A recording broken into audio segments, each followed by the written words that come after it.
اعوذ باللہ من الشیطان الرجیم بسم اللہ الرحمن الرحیم۔ معزز سامعین السلام علیکم۔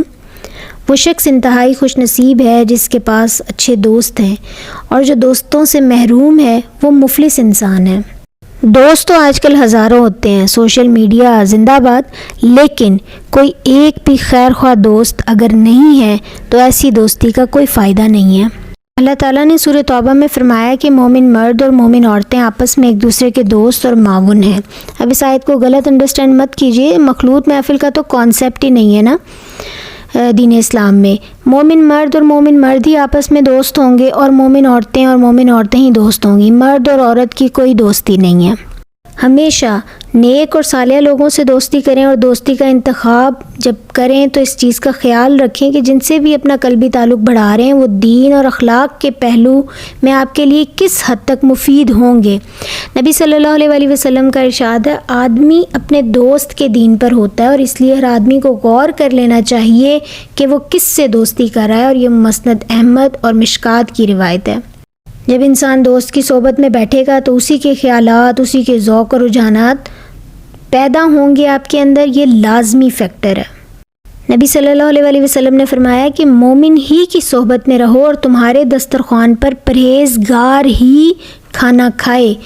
دسترخوان پر بیٹھ کر جب اکٹھے کھانا کھاتے ہیں تو قلبی تعلق پیدا ہوتا ہے، اور یہ تعلق اور محبت مومن ہی کے ساتھ ہونا چاہیے جو پرہیزگار ہو، اللہ سے غافل، غیر ذمہ دار، بے عمل، بد کردار، بد اخلاق لوگوں سے دور رہیے۔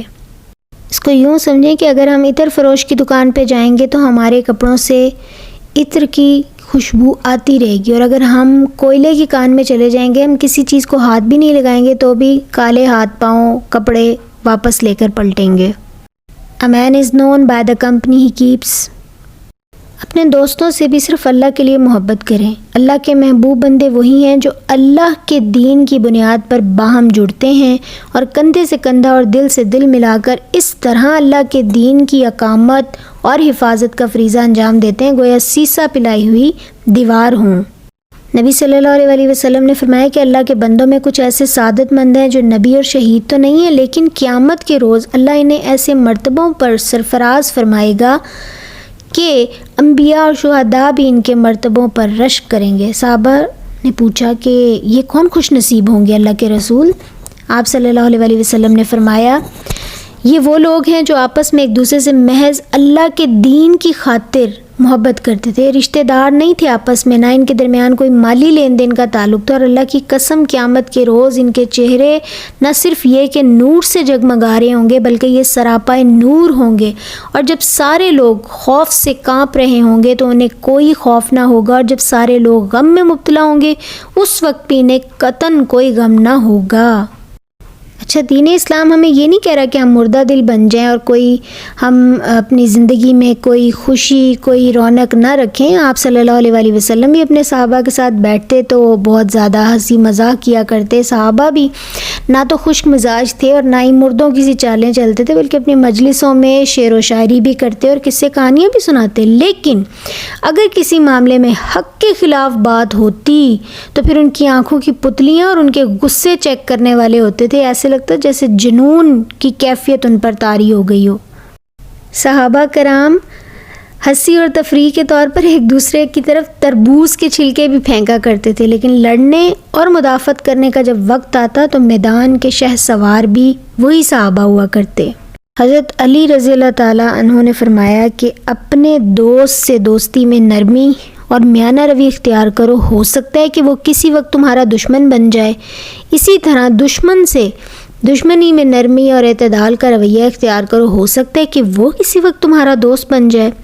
نبی صلی اللہ علیہ وسلم نے فرمایا کہ دین سر تا پیر خیر خواہی ہے، اور خیر خواہی یہی ہے کہ جو آپ اپنے لیے پسند کریں وہی آپ اپنے دوست کے لیے پسند کریں۔ اگر آپ اپنا برا نہیں چاہتے تو اپنے دوست کا بھی برا نہ چاہیں۔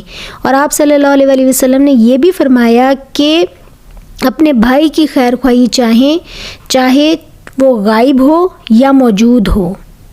اپنی دوستی میں نہ تو سرد مہری دکھائیے اور نہ ہی آپ کی دوستی جنون اختیار کرے کہ بعد میں خدا نخواستہ پچھتانا پڑے، اور توازن اور اعتدال ہمیشہ قائم رکھیں۔ یہ نہ ہو کہ آپ کی دوستی کی وجہ سے آپ کے گھر والے جو ہیں وہ متاثر ہوں اور آپ کے باقی معمولات زندگی، آپ کے بچے، آپ کا باقی خاندان وہ متاثر ہو۔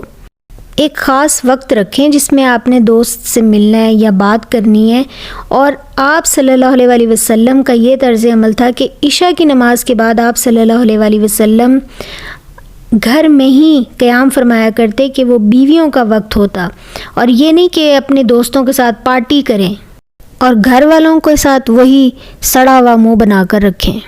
اچھا دوست وہی ہے جو آپ کی خیر خواہی چاہے، آپ پر تنقید بھی کرے اور آپ کا احتساب بھی کرے، اور آپ بھی اچھے دوست تبھی ہوں گے جب آپ اس کی خیر خواہی کو سمجھیں گے کہ وہ آپ کا خیر خواہ ہے، اور آپ اس کی تنقید کو بھی اچھے سے سنیں گے، سمجھیں گے کہ وہ آپ کی بھلائی کے لیے ہی کر رہا ہے، اور احتساب بھی اگر وہ کر رہا ہے تو وہ آپ کی بھلائی کے لیے ہی کر رہا ہے۔ ٹھنڈے دماغ سے سنیں اور اپنی غلطی کو تسلیم بھی کریں، اور اپنے آپ کو قابو میں رکھیں، بیدار مغزی کے ساتھ کام کریں۔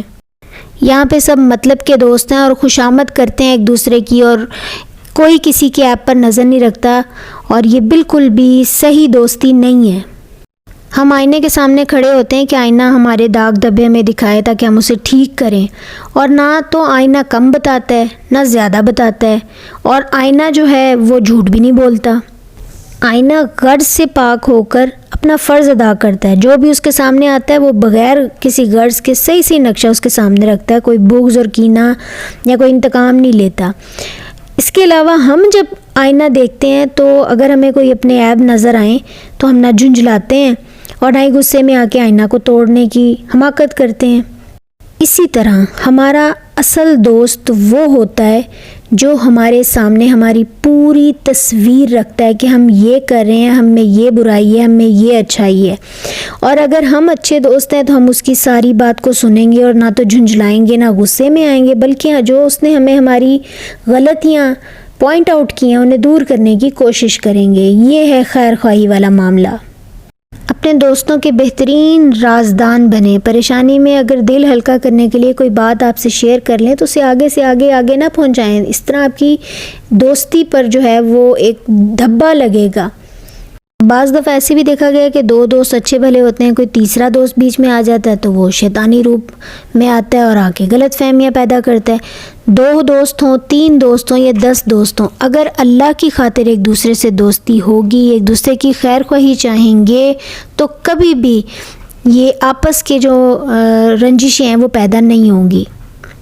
قیامت کے دن دوزخ میں جانے والے لوگوں کے بارے میں اللہ تعالیٰ سورہ فرقان میں فرماتے ہیں کہ وہ لوگ کہیں گے کہ ہائے کاش، مار رہے ہوں گے، اپنے آپ کو پیٹ رہے ہوں گے اور کہیں گے اے کاش ہم نے فلاں کو اپنا دوست نہ بنایا ہوتا۔ اس لیے عزیز ساتھیوں، بہت زیادہ سوچ سمجھ کر دوستی کا انتخاب کیجیے اور دوستوں کے لیے دعا کریں۔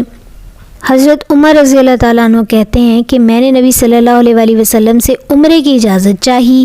آپ صلی اللہ علیہ وسلم اجازت دیتے ہوئے فرماتے ہیں کہ اے میرے بھائی، اپنی دعاؤں میں ہمیں نہ بھولنا۔ سبحان اللہ! دیکھیں نبی صلی اللہ علیہ وسلم اپنے دوست سے کہہ رہے ہیں کہ اپنی دعاؤں میں میرے بھائی ہمیں نہ بھولنا۔ حضرت عمر رضی اللہ تعالیٰ عنہ کہتے ہیں مجھے اس بات سے اتنی خوشی ہوئی کہ اگر اس کے بدلے مجھے پوری دنیا بھی ملتی تو اتنی خوشی نہ ہوتی۔ نبی صلی اللہ علیہ وسلم کا ارشاد ہے کہ جب مسلمان اپنے مسلمان بھائی کے لیے غائبانہ دعا کرتا ہے تو اللہ تعالیٰ اسے قبول فرماتا ہے، اور دعا کرنے والے کے سرہانے ایک فرشتہ مقرر کرتا ہے۔ جب وہ شخص اپنے بھائی کے لیے اچھی دعا کرتا ہے تو فرشتہ آمین کہتا ہے اور کہتا ہے تیرے لیے بھی وہی کچھ ہے جو تو اپنے بھائی کے لیے مانگ رہا ہے۔ اس لیے اپنے دلوں کو بغض اور عناد اور کدورتوں کے غبار سے دھو لیجئے اور اپنے دلوں میں اللہ کی محبت کو بھر لیجئے۔ وما علینا الا البلاغ۔